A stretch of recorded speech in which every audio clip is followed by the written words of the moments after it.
Welcome to Confessions by Banana Ketchup. Prior paranormal events in my life. I realized Reddit deleted my old posts, so I'd like to share them here. My first experience was when I was very young, maybe 4 or 5. I was in bed and almost asleep when I heard a woman's voice say, "Open the window." I asked who she was, and she just repeated, "Open the window." So I opened the window and said good night to the voice, which said, "Sleep well back." That night, I was suddenly woken up when the fire alarm went off. The carousel lamp next to my bed, which I used as a nightlight because I was very afraid of the dark, had shrunk and the plastic part wrapped around the light bulb and caught fire. My aunt and uncle, who raised me, ran into the room and threw it out the open window. Had the window not been open, I surely would have been burned, if not suffocated, by the plastic fumes. Second major experience was in the same house, maybe a year later. It was Thanksgiving, and I refused to eat squash I'd been served. We later found out I'm allergic to gooseneck squash. I was sent to bed early while all the adults were still conversing in the living room and dining room. We left my door open when I slept, so the hall light was still shining into my room since everyone else was awake. I heard a male voice say, "Come with me." It sounded like it was coming from below the bed, and one of my other uncles liked to pull pranks on me, so I replied, "Uncle Eric, is that you?" The voice said, "Come with me." This time more intent, and it had a sort of growl to it. I replied, "Who is this? You're scaring me." And then a creature stood up next to my bed. It had a face like a rotting wolf, giant bat wings, and gnarled human hands with boils on them. It said, "Come with me," again louder, while looking right at me. I screamed at the top of my lungs and kept screaming until it grabbed my arm. The grasp burned and I fainted. I mentioned this last one to my aunt last year, and she remembers the event vividly.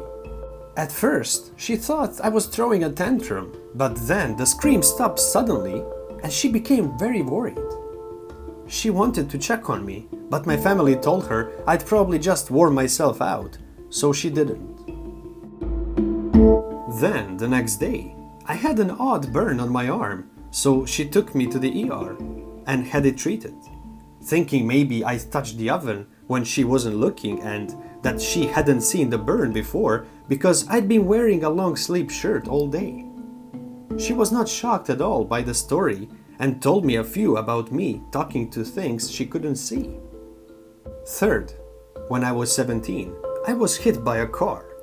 I had gotten off the bus with my best friend and had reached the crosswalk before her, so I hit the button, waited for the signal, and started crossing. I was halfway across before she started. When I got near to the other side, I turned and was about to say something when I saw the headlights cross the lines. I don't remember much else until I came to on her lap. I was surrounded by people who saw the car hit me, and several people said they couldn't find my coat. I was wearing a sweater and hadn't brought one, so my best friend and I were both confused. The people said right when the car hit me, they saw a long black piece of fabric on the hood. They thought I had been carrying a long coat when the car hit me.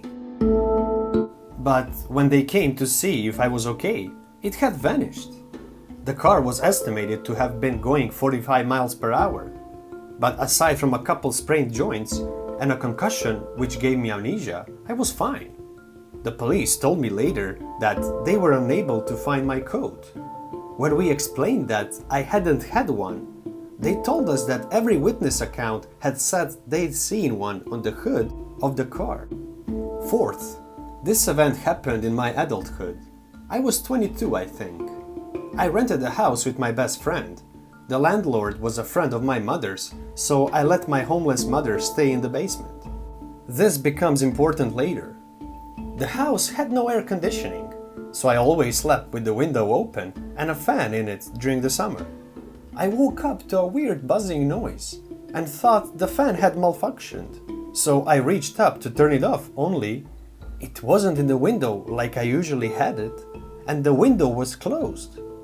The buzzing noise got more intense, and the air itself felt like it was charged with electricity. I was sitting up at this point and looked around my room. I'm nearsighted and sometimes sleep with my contacts in, so it took a minute of blinking for them to degunk.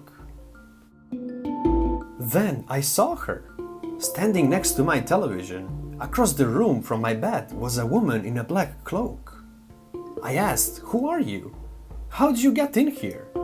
And she turned her head slightly, not enough for me to see her face, put her finger to her face and said, "Shh." I was then frozen in place, couldn't get up or lay back down, and definitely couldn't speak. It took all the effort I had just to breathe. I watched as she wiped the dust off my TV with her white gloved hand. Then she grabbed a book off my bookshelf, looked at it, and put it back. Then she leaned over and looked at the all other books. Lastly, she walked to my bed and pointed over me out the window. Then turned around and opened my bedroom door to a pitch black space, not my hallway, and walked into it, closing the door behind her. Once she was gone, I could move again, so I ran to the door, ready to fling it open and question my intruder, but it was locked. So I unlocked it and stepped into the hallway. The hallway lights was on, the kitchen light was on, and my best friend was sitting at her computer in the living room. I went back into my room and looked out the window to see something very large looking in. Then I ran out of the room and into my best friend's room, sobbing. She asked me what's wrong, and I told her everything I saw. So she let me sleep in her room that night and kept watching over me. The next morning, my mother came up from the basement and asked me if one of us had been locked out. They'd heard someone trying to open the back door, then the potato door as we called it, which was a part of the wall on hinges that led to the basement from outside. But we had put a padlock on the inside of it to prevent intrusions. I told her everything that I saw the night before, and she started checking on me every night after. I never saw the woman again, but I think she was the same woman as the voice that told me to open the window as a child. I also think she threw her cloak on the car when it hit me, and somehow it prevented me from being injured worse or killed in the accident. Thank you Argentum86, the author. Many events in my apartment. So, I've had a lot of paranormal events in my life, as you can tell from my post history, but this apartment takes the cake. It's a small 2-bedroom apartment just off a university campus. The university has a graveyard, mostly buried KKK members who helped fund the funding of the university, which is only a block and a half from my apartment. When we first moved in, we'd see a small shadow dart from room to room. We assumed it was a rat at first, but found no droppings or holes where a critter could be going in and out. Then the cabinets started opening and closing on their own. This stopped after about a year of us living here. The next thing to happen was that I decided to clean the carpets. I moved everything into the guest room to be able to clean the living room carpet. Cleaned it, put a fan in there, shut off the lights and went to bed. Now my living room doesn't have a light, so we have standing lamp that we usually keep next to the couch. I had placed it all the way in the back, meaning someone would have to climb all the furniture to reach it. I woke up and every light in the house was on, every cabinet was open, and said lamp had been plugged in and turned on. Nothing happened again for a couple of years after that. Then, for the last 5 months or so, we felt like something was watching us, and sometimes our floor would creak like someone walked by us, even though no one was there. One night, my partner was asleep in bed, and I was on the couch watching TV. I heard someone walk from the guest room into our bedroom and thought maybe he'd gotten up. So I walked into the room and found him fast asleep. I turned around and he immediately sat up in bed, screaming and sobbing. He had nightmares for the next 4 nights, all about being forced to commit suicide. He left town for a couple of weeks and the nightmares stopped. Then, 2 days ago, I woke up to someone talking in the room. Opened my eyes and I saw a green disc floating at the foot of our bed. My partner was sitting up and staring at it. He and the disc were saying the exact same words at the exact same time. He remembers this as well, but neither of us can remember what it was saying. Only that it rhymed and started with, "We spirits of the earth and sky came to this world to die."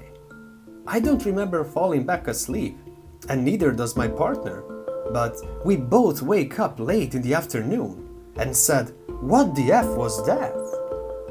I've since ran an EMF reader in the apartment, figured out where all the electronic hotspots and 2 mysterious ones. One sits at the foot of our bed, maxes out the gauge. If you mention it though, it vanishes. The other is in the guest room, dead center. If you mention its presence, it moves to the guest room door as if telling you to leave. I'm very sure this place is haunted, but I don't know what to do. As for me, I'm an on-again, off-again skeptic. When nothing happens for a while, I start doubting that anything ever did. But when it gets scary like this, I get fully into it and want to resolve the issue. What should I do? Once again, thank you Argentum86, the author. What do you think she should do? Leave a comment down below. And also thank you everyone for watching and thank you for your support. If you already didn't, subscribe and like this video. See you again soon, and until then, please be safe.